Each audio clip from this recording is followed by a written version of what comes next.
All right, welcome everyone to the December Perinatal Collaborative General Membership Meeting. So grateful to have you all here. We have an exciting agenda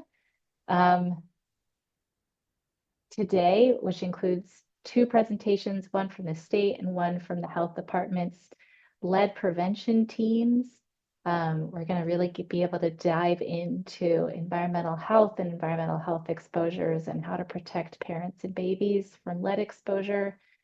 We also have a really short presentation from a University of Washington nursing graduate student to talk about a survey she is launching today that we hope you all will complete and share with your colleagues. And then we will wrap up with a larger conversation from Lindsay Owens at the Washington Correction Center for Women, talking about a really incredible program that they offer to incarcerated women who are having babies.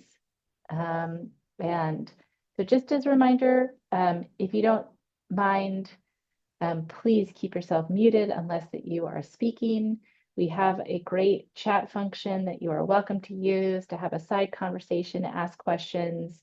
It's going to be up to the speakers to choose whether or not to take questions during their talk or after their talk, but a really great practice is to put the question, if you're dying to get it out, put that question in the chat, and we will address it when the speaker is done talking. As I already stressed, we are recording this meeting, and we will post these slides and the presentations to tpchd.org/PCPC.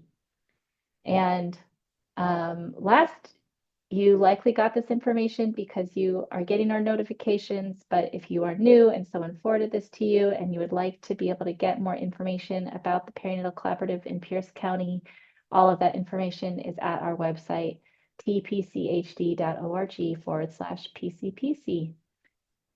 So we're going to start with a land acknowledgement, and then we will welcome our first speaker, Kristina Somday from the Department of Health. Thanks. Swatwiftud atis poyalapaj, a slathlasil, altidisha to alturi tuha. It is the land right here that the Puyallup people have lived on since the beginning. This right here is where we are in the world, our homelands. We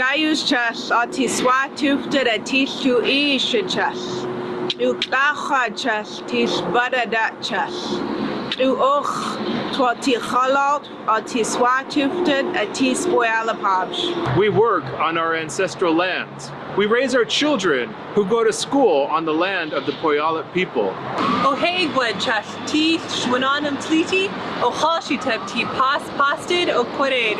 We acknowledge that the Medicine Creek Treaty was signed for the whites to take our land for their benefit.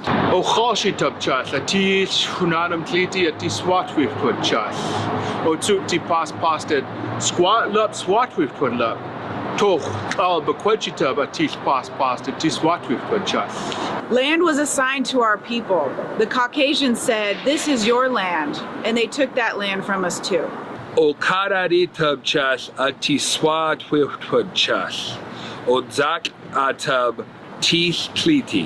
Our land was stolen from us. Treaties were broken.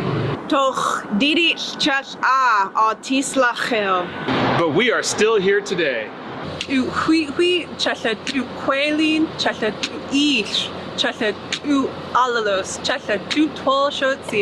Our people forage for food and materials, we pick berries, we canoe, we practice our traditional ways, and we speak Twelshutsi. Just as our ancestors did. We are finished.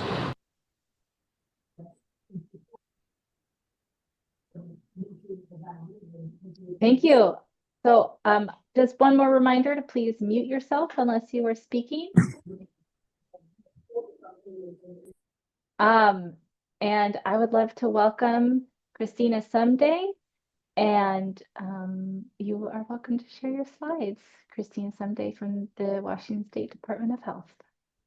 Hi, yes, thank you so much for having us here. I'm going to just take a moment to share my screen.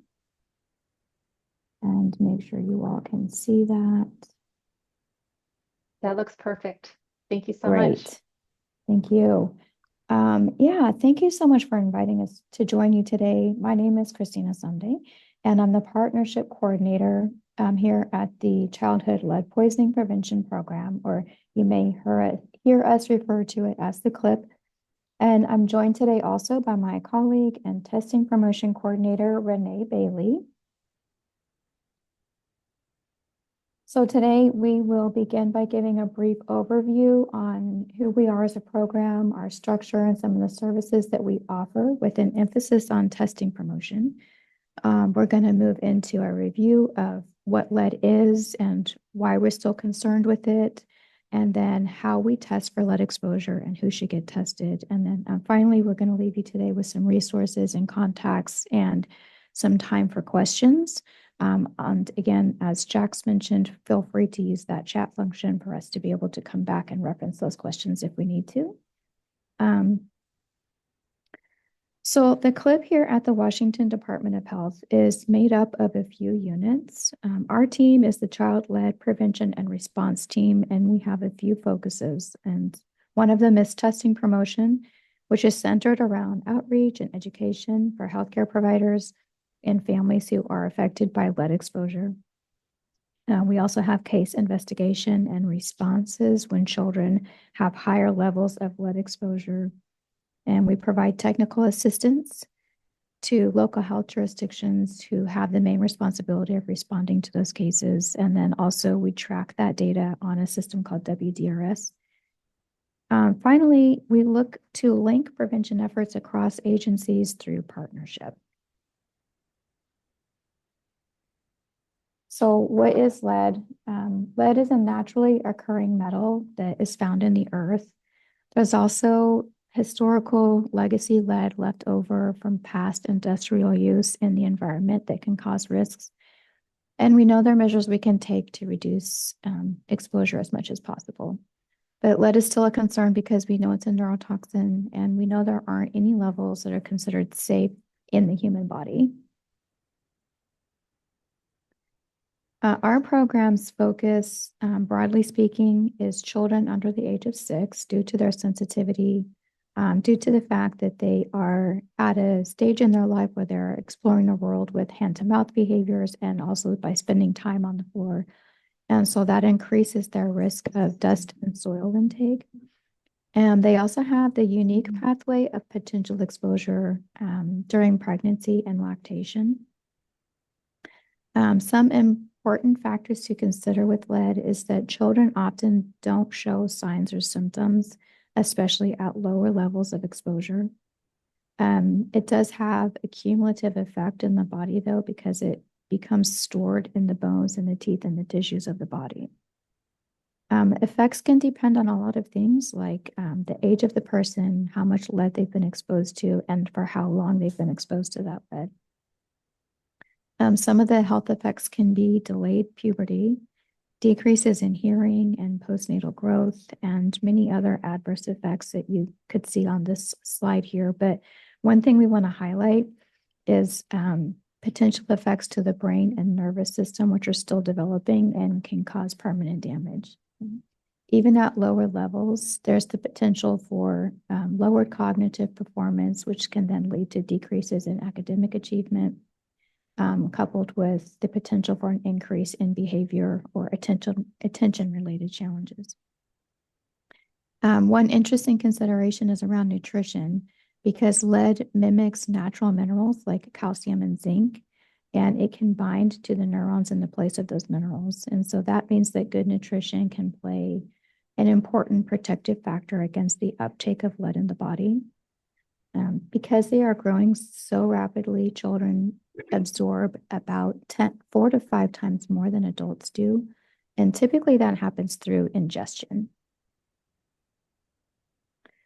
And I want to share with you some common sources of lead that we've known about for some time. Lead exposure and elevated levels of lead in the blood have decreased significantly since the 70s, when things like lead in paint and lead in gas were regulated.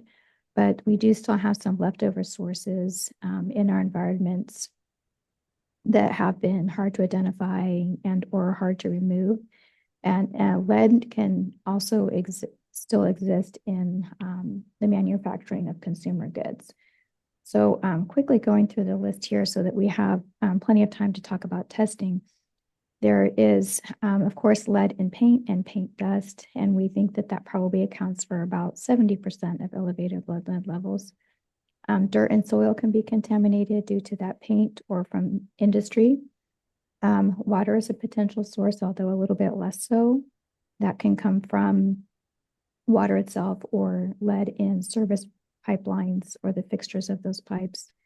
And then when adults are themselves exposed to lead, there's the potential for what we call take-home lead, and that can happen from jobs and hobbies and sports that adults might be involved in, such as battery recycling or construction, manufacturing, working with glazes that contain lead, furniture renovation if the paint is old, and then even things like casting and soldering fishing lures and bullets.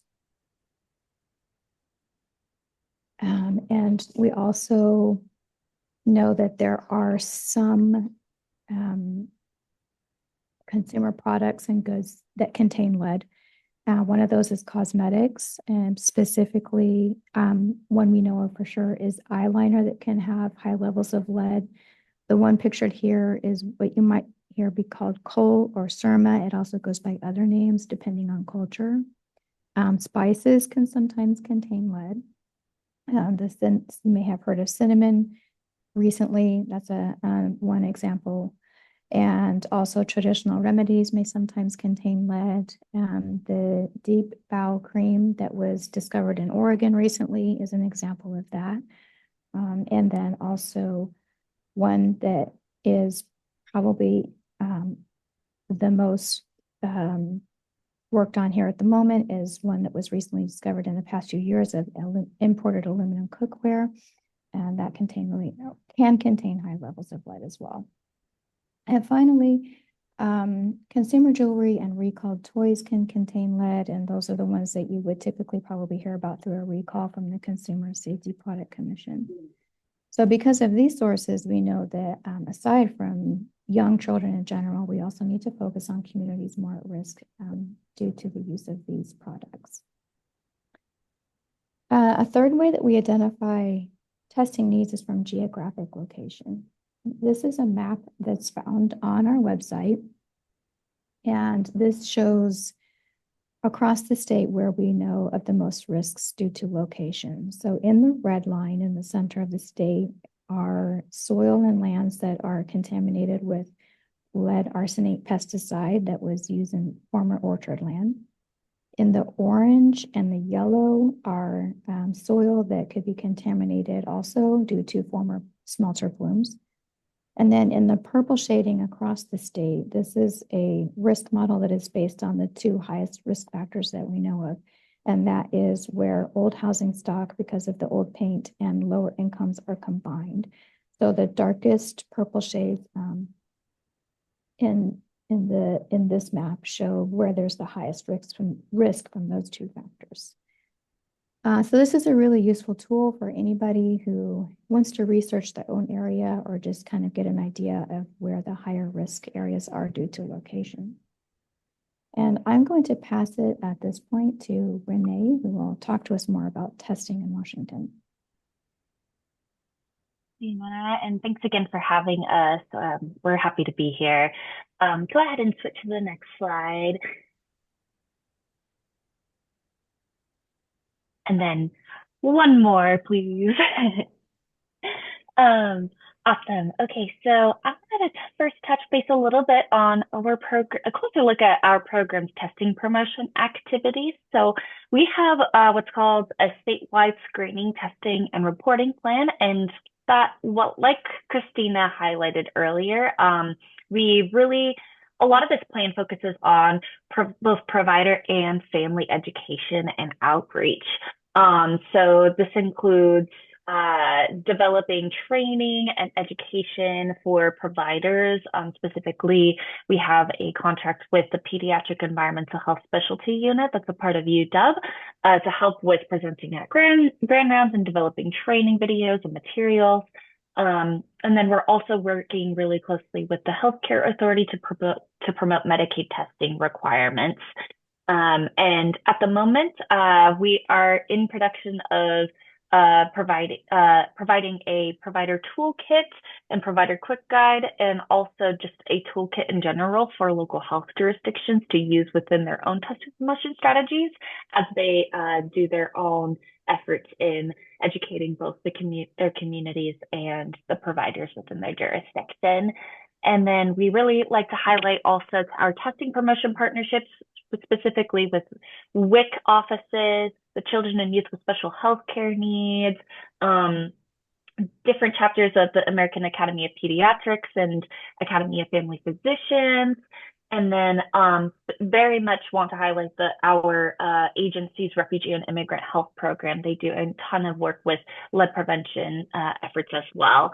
And then I'll also be showing a bit of our promotional materials that are available on our website, and we'll highlight that later in the presentation. All right, next slide, please. Alrighty, so let's cover who should get tested. So federal regulations require that all children enrolled in Medicaid or Apple Health in Washington State receive a blood lead test at 12 months, in 24 months, or at 72 months of age if no record of a previous test exists. And this is required regardless of if the patient doesn't have any risk factors. We also recommend, the Department of Health recommends that children not covered by Medicaid should have a blood lead test at 12 and 24 months old, which is very similar to that Medicaid federal regulation. But if they are screened for one or more risk factors for lead exposure, and the risk factors are highlighted in what we call the clinical algorithm that we have linked out later on in this slide.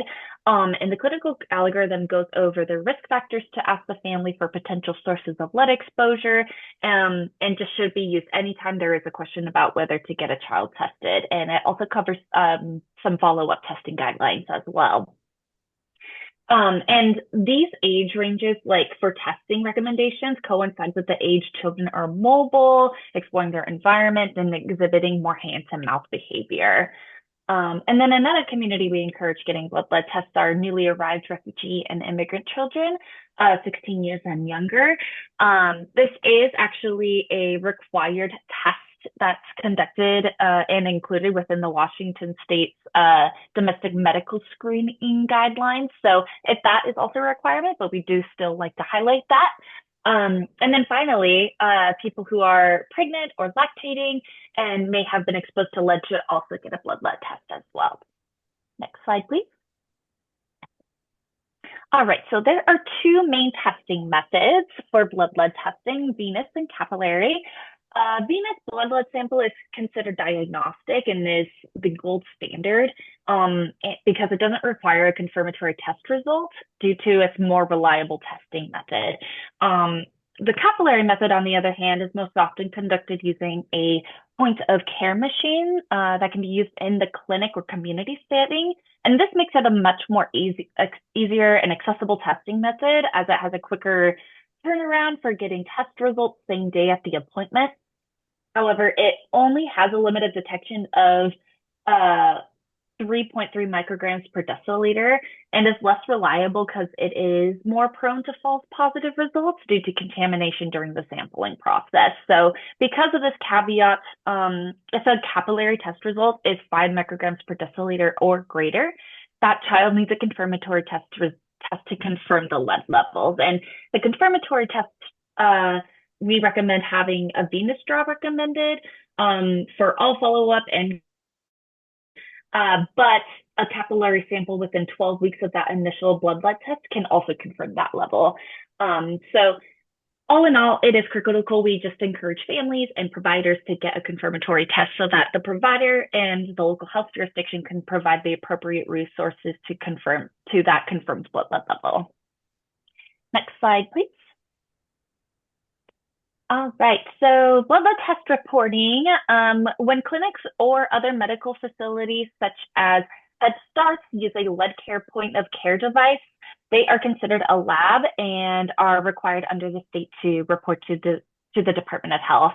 Blood tests are considered a Washington state notifiable condition. And under this rule, which is highlighted on this slide, all blood tests must be reported to us, elevated or non-elevated, regardless of the age of the patient. And elevated results, that being 5 micrograms per deciliter or greater within 2 days, and any other result below that 5 microgram per deciliter threshold within 30 days. Next slide, please. All right, so this is the very sad slide that we like to show, and is a big reason why I am doing this work. So our state, unfortunately, lies within the bottom 4 states in the nation for testing rates. And this is a little bit older data, so my apologies, but I think it still highlights a very, very big need, and demonstrates like why we need to improve our blood testing in the state. And basically what this shows, it demonstrates the percent of children under 72 months old who have received a blood test in states reporting annually to the CDC. And the national average is highlighted in the middle here. So again, we are in the bottom 4 states of blood testing rates, and we're really, really wanting to improve that. Next slide. Alrighty, so this chart demonstrates the reported testing trends over time within our state. The blue bars represent the number of reported children tested for blood levels by year, and the yellow line captures the percentage of Washington children that were reported to have a blood test in any given year. So these numbers are reliant, again, on the test results being reported to our program by the labs analyzing those blood samples. So these likely undercount the true numbers of Washington's testing rates, but I think it's still demonstrating, that our state has one of the lowest testing rates and those numbers have been gradually increasing over time, but also indicates that this testing promotion is still very much a high priority for our program. Next slide, please.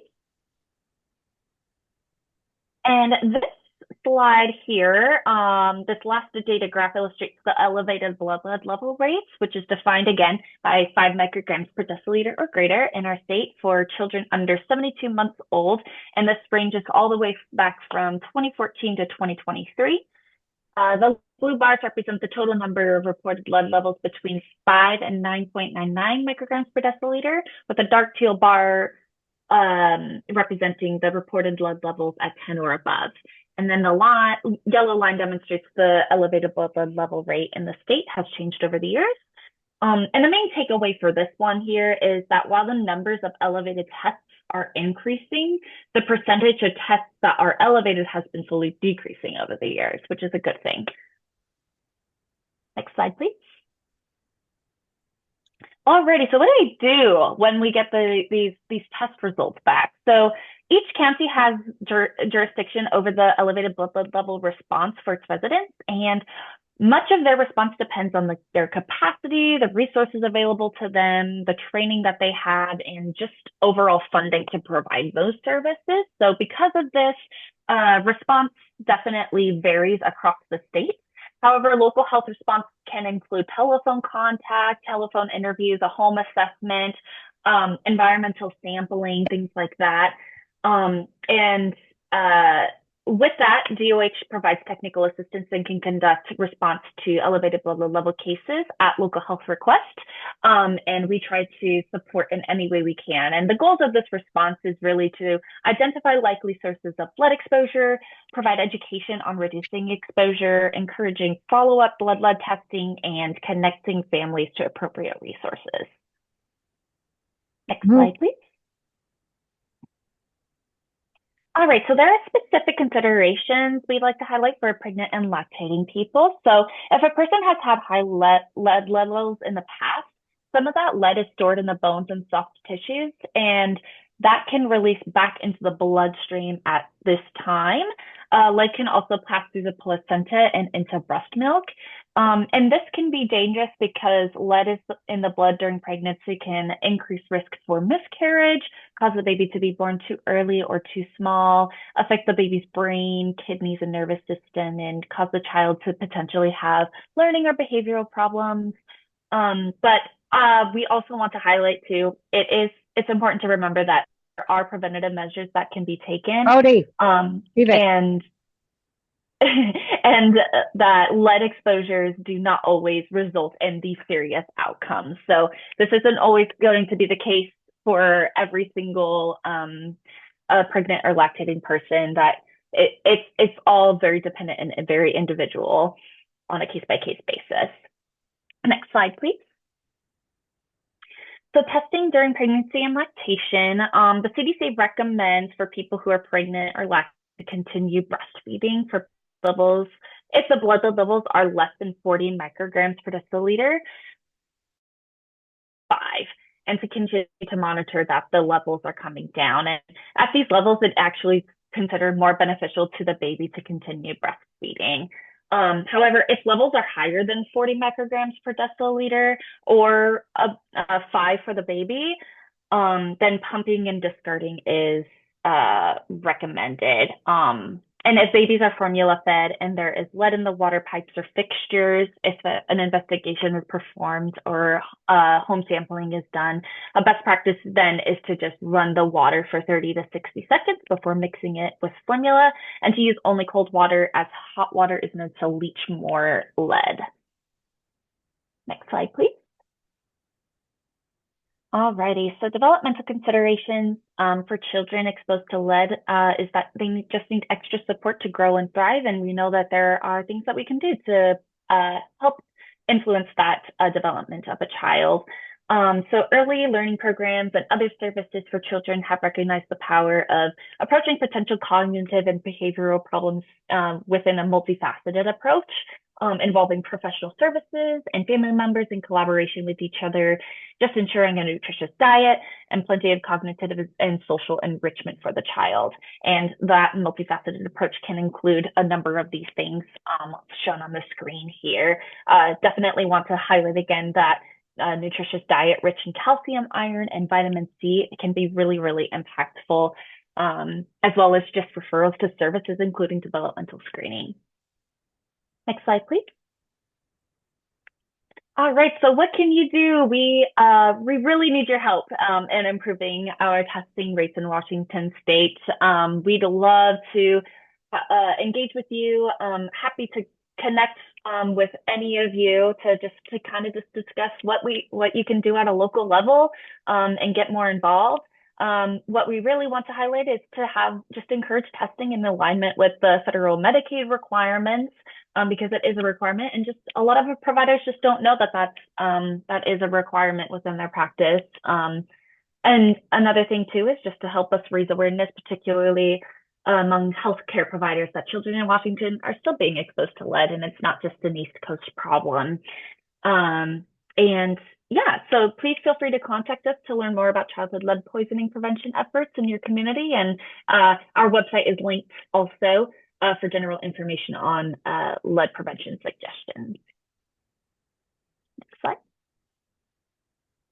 And these are the publications I wanted to share as well. So these publications are available in print and for free. And if you want to, please feel free to contact us. The lead test card, I especially want to highlight, it goes over those screening questions that a parent can go over and check mark by themselves. And it has a little tearaway card, and it can say, my child needs a blood lead test due to those screening criterion. And yeah, the lead test card is available in 17 languages. The lead testing poster in English and Spanish, and the family quick guide as well in English and Spanish. All right, so this is her contact information. The slides will be shared, so feel free. There's no wrong way to connect with us. If you have any specific questions that none of us can answer in particular, we'll figure out a way to get you in the right direction. All right, and I think that's everything. Yeah, thanks for having us. And love to answer any questions that anyone might have. Yeah, that was wonderful. Thank you both, Renee and Kristina. We have 4 minutes for questions if folks have. I want to start with a question, which is that I would say that lead exposure is my current top stressor in my home, and I'm wondering if you have advice or guidance on at-home lead exposure kits and like testing our plates, et cetera. Is that a thing that's recommended when your child is older than the health screening window?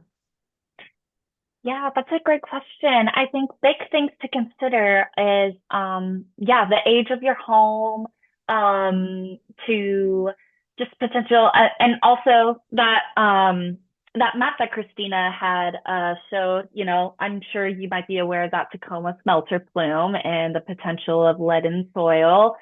So yeah, I think it's really great to consider potential testing in your home. We actually are having a very large conversation on the state level of at-home test kits. It's just really difficult at the moment because there used to be a product called 3M lead test, and they're getting discontinued, unfortunately. They are discontinued. And right now, I think a lot of companies are trying to fill that void. There's like a vacuum, and we're trying to figure out good recommendations for folks. And right now, there's just not a very particular product that we can recommend at the moment. We kind of like to get that EPA stamp of approval first.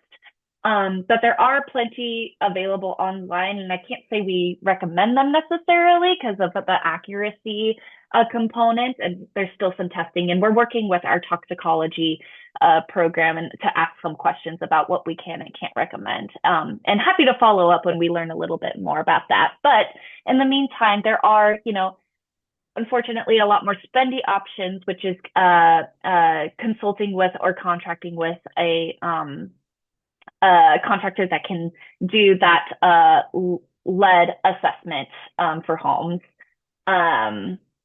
Let's see. Oh, yes. Thank you, Mary.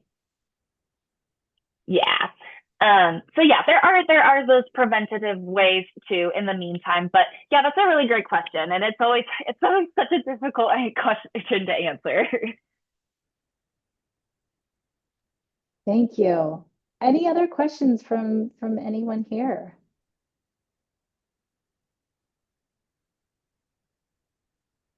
Well, I thank you both so much. Thank you, Kristina and Renee, for being here, for the work that you Thank do. you. Really, really appreciate it. It is true, your slides and the recording will be available afterwards.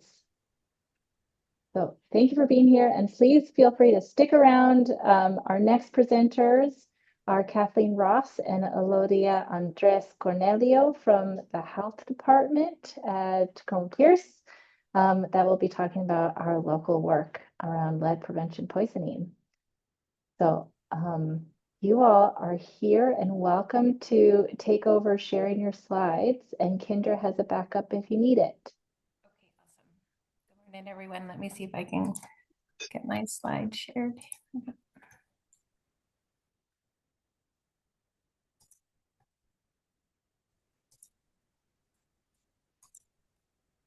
Okay, can you see my screen?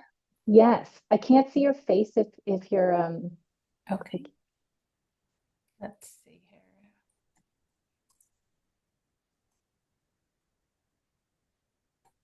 Well, it's on, but I think I chose the wrong option.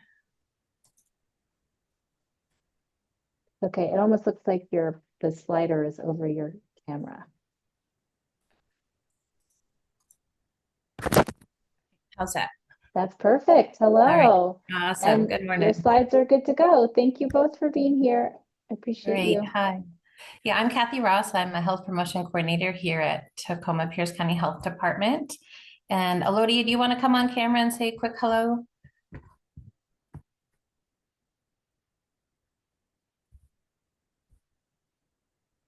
Sorry, everybody. Can everybody here see me? Sorry.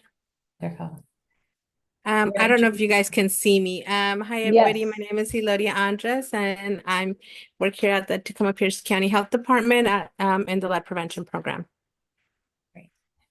Thank you. So we have about 10 minutes, and so we are going to just briefly talk about the services that we provide here at Tacoma-Pierce, and it's focused primarily on case management. So we're going to touch on the goals of our program, our focus areas, and we're going to share some good news that we recently received in regards to the work that we're going to be able to do in the near future. So lead prevention services at the health department have been kind of a on and off program. And I first became introduced into this work back in July of 2019. I was very excited. It's important work. And unfortunately, it only lasted a year and we lost funding. And we were pretty excited when we were told that there's additional funding that was becoming available. So we were able to relaunch our program last year, mid 2023, with Foundation of Public Health service dollars. And so that's how we're currently funded. It doesn't cover all of the staffing costs, but so far so good. And we hope that we're going to be able to continue this important work going in the near future. Our work also coincides with all the wonderful folks you just heard from at Department of Health. I'm co-leading the statewide effort with Mary Dussel from Department of Health to lead the development of a model program for case management of lead prevention. And so our goal is to be able to offer a program that is consistent across the state. So regardless of where a child lives, they're going to receive the same type of care and response if they have an elevated blood lead level. And just want to touch upon it's, with many public health areas, it's a continuous struggle to keep this program funded. So like I said, fingers crossed that we're going to be able to continue this work for years to come. So the goals of our program definitely align with Department of Health. Our primary goal is to provide case management to families in Pierce County. So we are the only agency that does respond to elevated blood lead levels through the Department of Health's system. And we're very happy that we're able to do that. Another goal that you heard is regards to testing rates. We have really low testing rates in Pierce County. And so we want to see that change, and we're going to align our work in the near future to hopefully get those rates up. And then again, the bottom line is to just raise general awareness about the risks of lead in our community. So focus on the case management aspect of the work. We respond to all children in Pierce County who have elevated levels of 5 micrograms per deciliter or greater. Elodia does a wonderful job of monitoring the new cases that come in. We make every effort to reach families to let them know about the services that we provide. We try to reach them by phone, by email, whatever option that's available to us. And our primary goal is to offer them a home visit, to go out and be able to visit them on site in the home to identify the primary route of exposure. We don't always get everybody. It's optional. Home visits are optional. So not everybody takes us up on that opportunity, but we do our best to provide education and nutritional information over the phone if we're not able to get out to their home in person. If we are able to get out to the home, and Jax, this may be helpful for your question that you asked earlier, we offer on-site XRF testing. XRF is an instrument that we use that's able to test on-site. We test walls, dishes, toys, that sort of on-site. So we're able to, work with the family. They bring us the items or identify areas in their home that they have concerns about. Give them an automatic result on site. There's lead detected in the walls or in a dish or cooking that I might be using. And then ultimately, the goal of case management is to work with families to And so we monitor children's progress over several months, could lead into years, to ensure that the blood level is staying the same or going down. Hopefully going down, but every now and then we see a child who continues to, their reference level goes up. And so that means we need to continue to try identify the route of exposure for that family. So again, there's the case management, and then our other two focus areas are testing promotion and outreach and education. We, again, have very low testing rates in Pierce County. We are nowhere meeting the federal mandate for children on Medicaid to be tested. And what we typically see is we see just kind of a small group of providers that are doing the testing. And so our goal is to work with any local provider, medical provider that serves children, and any community agency to raise awareness about lead and the need for testing. Part of our outreach and education efforts include presentations to local groups such as ECAP and Head Start. We also will be doing outreach to local community stores. We have some cultural products out on the markets that tend to be high in lead, such as Mexican candies. And so as we develop and grow our program, we want to be doing more of that outreach to community. We also will be offering XRF testing events where we're going to open it up to community if they have items that they have concerns about, to bring those in, and we'll do testing for them, even if they don't have a child at the time with an elevated blood level. And finally, I'm just going to close with some wonderful news that we recently received in the last month. We received some one-time funding for our program. It has to be spent within 6 months.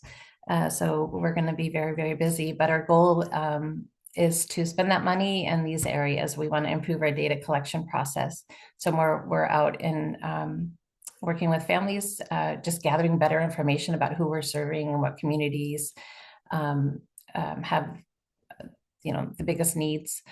We're going to be working across the state to develop culturally relevant educational materials. So again, to make sure that whatever we're sharing with families that is relevant and it makes sense. And so we're going to be conducting focus groups locally and then across the state, and sharing those materials out.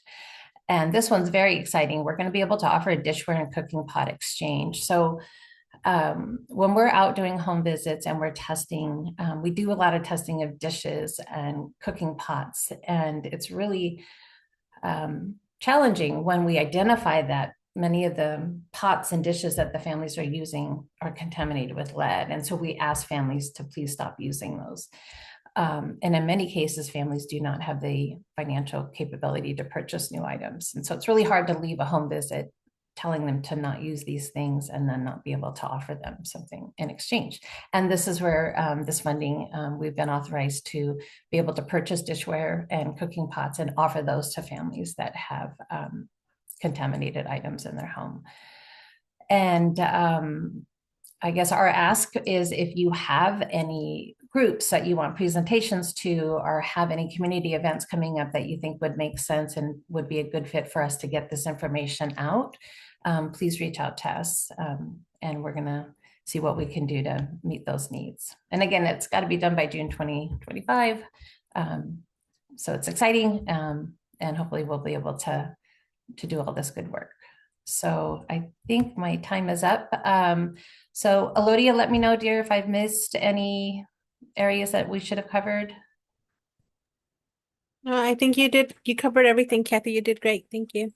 Okay, so I'll open it up to any questions, and thank you for your time.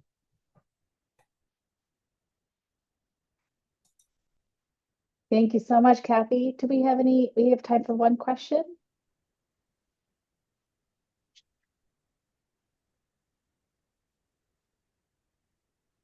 Nobody else has a question. I have one, but I want to open it up for other folks. Go for it. We have time for one question. Great. I was curious, with that testing device that you're able to bring in folks' homes, or they can bring items to you, does the child have to have showed elevated lead counts in order to qualify for you to be able to provide that support?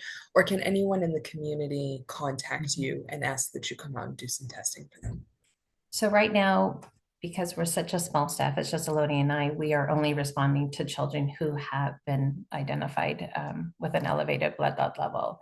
But again, we hope to do some community events. So anybody can come to that event. We'll have the XRF on site and we can do some testing there. So stay tuned as we build that out. So that would be the best opportunity for a family who currently doesn't have a child with an elevated blood level to have some things tested. Okay, thank you. Cheers. Thank you so much, Kathy. Thank you, Elodia. We are going to shift paths a little bit to Karina Kull. You are welcome to present your own slides or just talk, whatever works for you. And thank you so much for being here. Feel free to introduce yourself. Hi, yeah, my name is Karina. Let me just get my slide shared here. And can everyone hear me and see my slides? Yeah, that looks Okay, great. Thanks. great. Okay. Yeah, so hello. My name is Karina, and I'm a Doctor of Nursing Practice student at the University of Washington. And I'll just be taking the next 5 minutes or so to introduce my Parent-Child Health Service Linkage Survey here. So just a little bit of background. Parent-Child Health Services provide support for marginalized and vulnerable families. These services can be anywhere from phone visits to intensive in supports. And these programs have been found to improve health outcomes and health equity, improve maternal life course and child development beyond the duration of the program. And they've also been shown to improve connecting families to other community resources. We know that the pandemic has exacerbated systemic inequality, mental health, and opioid use challenges across the US. And these difficulties have certainly impacted families in Pierce County as well. Service connection has been a consistent challenge across the US. Care has been consistently fragmented in our current healthcare system, but care coordinators have stepped in and assisted families in connecting with needed resources. However, service connection difficulties have overall become a little bit more pronounced since the pandemic. And Pierce County has shared in these challenges. I connected with Jax this fall, who introduced me to this challenge. And they also shared with me that through the Bessler Center Summit this summer, improvement in service connection was known to be a priority amongst service agencies in the county. And there was also a desire to improve the collaboration and linking process in the community to get families connected with the resources that they want and request. TPCHD, Pierce County Early Childhood Network, and United Way 2M1 of Pierce County have all partnered in an interest to better understand the resource linking processes in Pierce County. And the survey was developed out of that interest, basically. So that's a little background on things, and now I'll tell you a bit about the survey. So our goal with developing the survey is to understand the current practices and workflow, what are the strengths and challenges, what's working, what's not working, and successfully connecting a family with any desired or requested parent-child health or other social service in Pierce County. We decided to focus in on connecting with parents who are pregnant or who have at least one child, ages 0 to 3, where a parent has complex needs such as substance use disorder, behavioral health concerns, or other complex needs. And the survey is intended for service providers. I want input from like social workers, resource navigators, community health workers, medical professionals, other service providers who may be functioning in a clinic, a school, a daycare, jails, shelters, service agencies, other locations. So basically anyone who works to connect these families with any desired or requested parent-child health or other social services.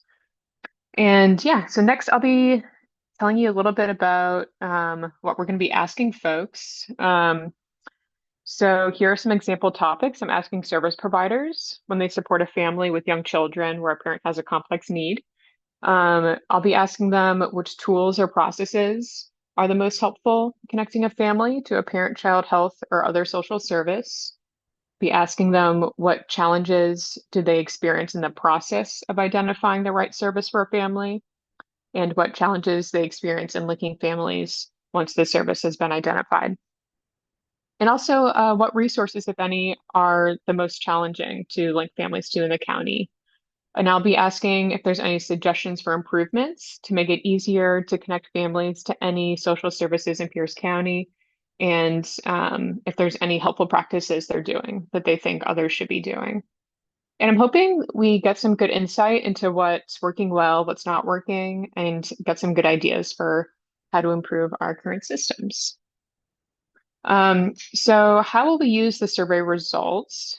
These results will inform recommendations for system improvements and parent-child health resource connection. So the results and the recommendations will be shared with decision makers in Pierce County in March, and then we'll also be sharing them at the PCPC spring meeting here as well. And so here's the survey. You can scan the QR code, or you can click the link after the presentation is posted. And the survey will be open today through the beginning of February. If you have any questions about the project, the survey itself, or anything else, please don't hesitate to reach out to me. And that's what I have. Thank you so much. If you could please put the link also in the chat. Yeah, for sure. And also, so Cheryl Pickering has a great suggestion of reaching out to WIC clinics in Pierce County. And everyone, if you could also put other suggestions of places you'd like Karina to reach out to make sure that this survey gets completed by as many folks as possible, that would be super helpful. Yes, thank you. And I am linking us in the chat.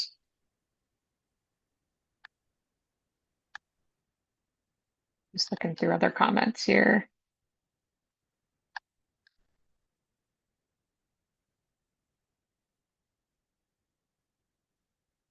And we are connected with Chris Laddish. Yeah, thank you. Does anybody have any questions? And there she is.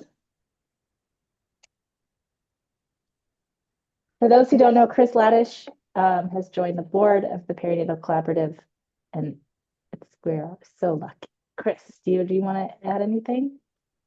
No, sorry. I've been dealing with connectivity issues. So I've been going in and out of my house trying to find connectivity. So I'm a little bit behind in the conversation. Are you talking about the survey? I envision. No, I mean, I'm sure you probably said it all. You know, our goal is really to break down barriers and make sure that we are responsive to what the challenges are and don't make assumptions about what's working well and where there might be rough spots. And so I'm so grateful to the PCPC collaborative for kind of leaning in with the student support and just looking at this through a survey, because I think understanding our community is the first thing we have to do before we can look at how we want to approach it. So thank you. Thank you. Any questions for Karina or about the process?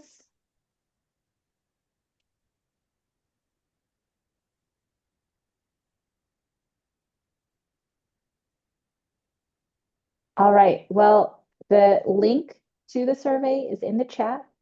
Karina, thank you so much for being here to talk about the incredible work you've been doing. And please, everyone here is a good fit for completing the survey. We really would love to understand what you're doing to connect families to services. Maybe one of the questions is like, what are you doing that you think others should be doing? So we would love to learn from you.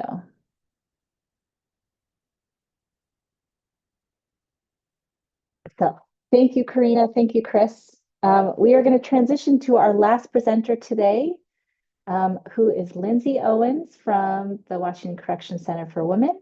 And Lindsay, the stage is yours. Thank you so much for being here. Thank you all for having me. Let me pull my slides up. Hold on.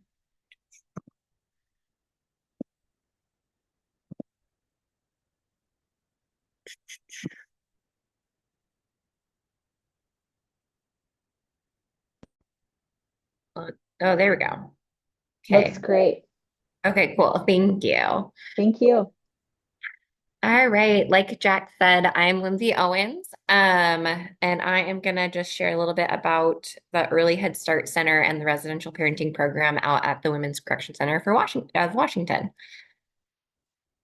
So, I am an employee of Puget Sound Educational Service District, which is the organization that partnered with the Washington Correction Center for Women and the Washington State Department of Corrections to start the residential parenting program. It started in 1999.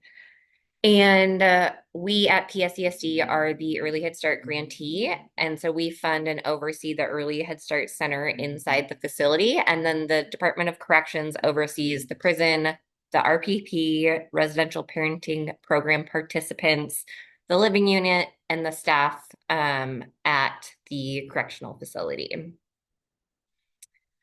So the primary purpose of this program is to keep mothers and babies together from birth on. We're going to get into the qualifications of the program here in a second, but sorry, I got to move you guys. There we go. But it's to make sure that pregnant participants that come into the Washington Correction Center get to stay with their babies until they release, or their babies stay with mom until mom and baby release. WCCW houses all custody levels, so minimum to maximum security. And our program is just housed on the minimum security site. So our Early Head Start Center, where the moms and babies live, they're all on the minimum security site, and no one from medium maximum can come onto that into that space. The moms can travel throughout the facility, but babies stay over on the minimum security side.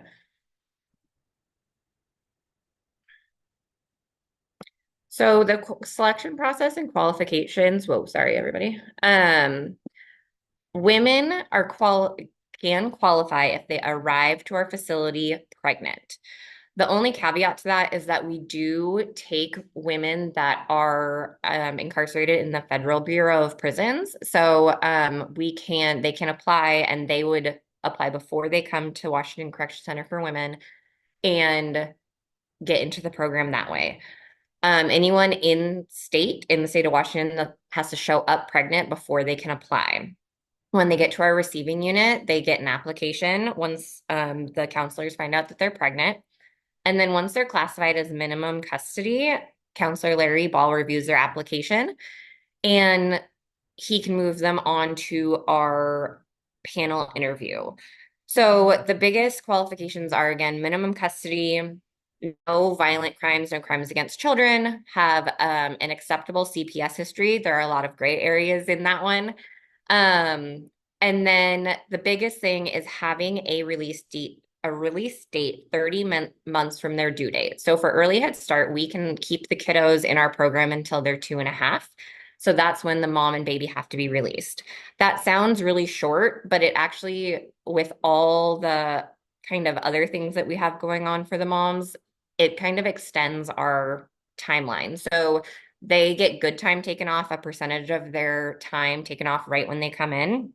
And then our moms can also pre-qualify for the community parenting alternative, which lets them leave the facility on an ankle monitor for 18 months. So it kind of stretches their time to longer than 30 months. The kiddos just have to be out before they're 2.5. And again, we only release mom and baby together. This is J Unit. There's some pictures of J Unit here. This is where our moms and babies live. They each have their own room. It's like, it really does feel and look like a college dorm. So crib, bed, everything in their own room. They have a baby changing room, a kitchen to cook baby food. We have a doctor's office on the unit. And then all the caregivers, which I'll get into a little bit in a second, live on the unit with moms and babies. It really is it takes a village kind of thing on the unit. They all are working together to support each other and their babies. And it's just, maybe they don't get along all the time, but it is one big family and they all really work together. So for early Head Start, we have center-based and home-based services. Our home-based services are where all of our moms start out. So we have a family educator, Rita, who starts doing home visits with them right when they're accepted into the program. Their home is on the unit in their room or in the baby day room. And Rita gets them ready for the arrival of their baby, bonding in utero, really like any questions they might have, but just getting prepared for the arrival of baby. And then once baby is here, Rita meets with them once a week. And then at around 4 weeks, it can go longer for some moms, but we can have them in the center and they switch to center-based. During the moms that are in our home-based program, we also do new moms groups. So all the moms come to the center, they get together. Rita does an educational activity. The moms love to scrapbook. We take pictures. They have pictures of them and their babies and pregnancies. And so we usually open up scrapbooking for them as well. Our center-based services, so we have a state licensed early Head Start center inside the facility that is for our moms that are incarcerated at the Washington Correction Center for Women.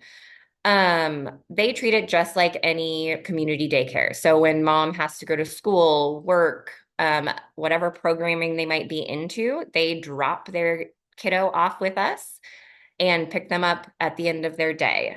We also have an open door policy. We love having the moms come and spend time in the center with their baby.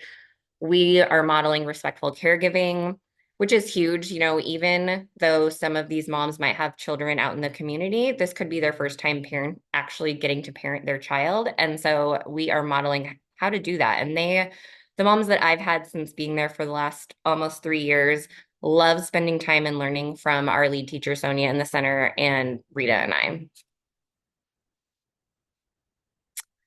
So all of our early Head Start teachers are career infant toddler teachers.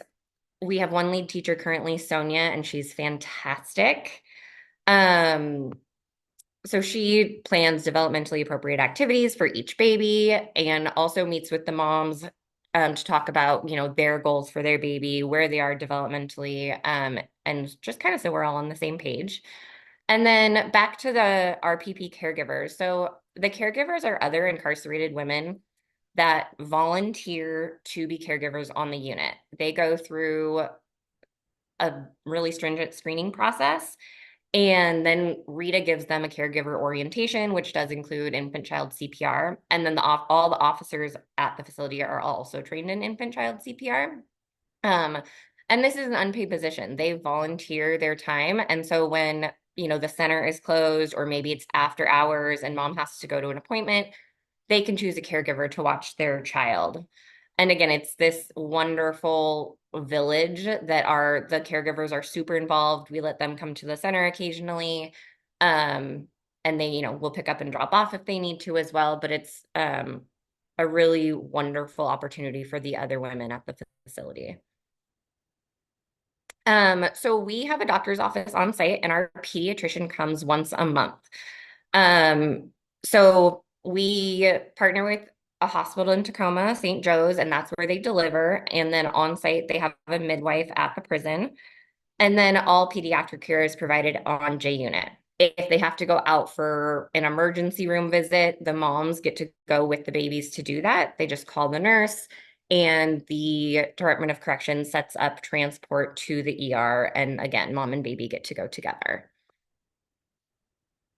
We have a lot of wonderful community partners. All the moms use WIC. We use KidVantage for donation items. They're all using DSHS. We partner with Hope Sparks if there's any disabilities. A really cool one is UW Speech and Hearing. They come on site quarterly to teach the moms just about speech and hearing. We have a lot of dual language moms, so they talk a lot about that and using, their home language with their kiddo. And then they also talk about, language development, or we've done potty training and how kind of speech and hearing goes into potty training. It's a really awesome partnership. And then we also PSESD provides counseling, mental health counseling for moms if they choose to use it. It can be really challenging inside the facility to see mental health. And so it's just a really nice way for us to make sure the moms are getting what they need.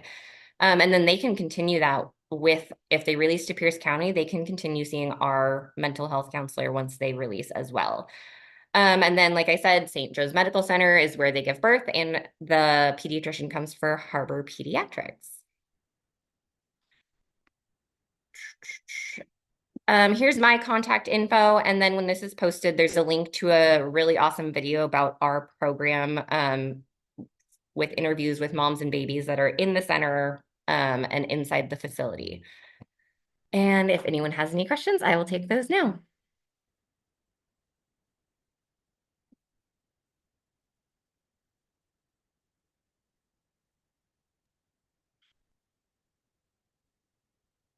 How many women do you have in the program?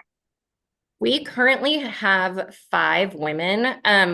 So we can have up to 18. And pre-COVID, from almost 1999 on, we've been full. And then with COVID and different, we sent a bunch of moms home during that time with their babies. And so we've been kind of slow on the uptake. And the tough thing for me is we know that there are pregnant women out there that are being incarcerated, unfortunately.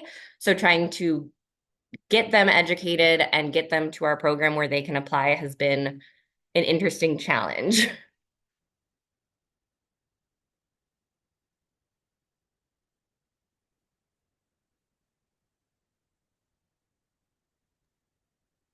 Any other questions for Lindsay?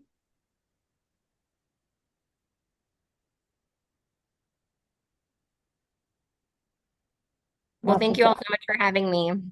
What an incredible program. Thank you so much for coming to share about it, Lindsay. We have our next convening on March 10.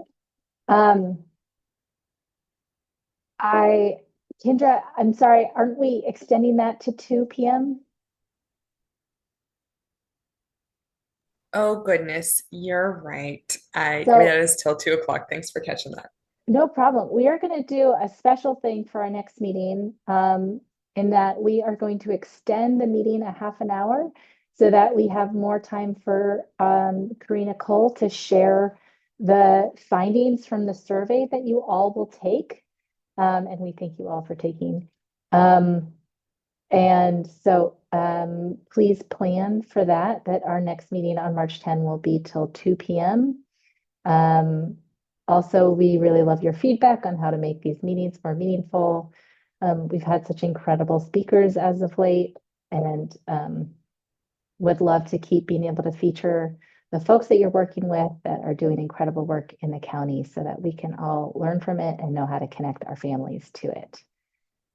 And we have some more time, so I do want to open it up for just even a couple minutes if anyone would like to ask any questions of our speakers today. Now is a great time. Just going to leave it open. Or any questions about our committees as well. Jax, would be a great time if there's anyone who wants to talk about committees or any committee participation.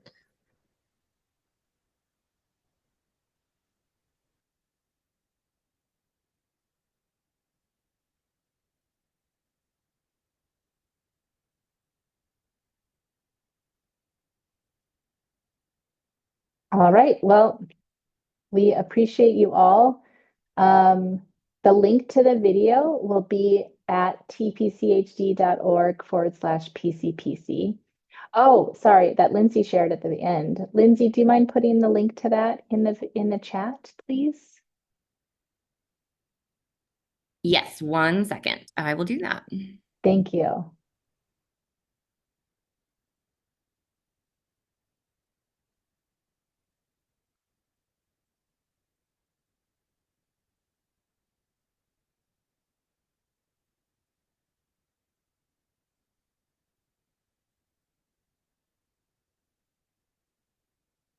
All right, well, while that's happening, I will keep the meeting open so that you can see it in the chat. There it is. Thank you so much. I hope that you all have a great rest of your day. Thanks to our presenters.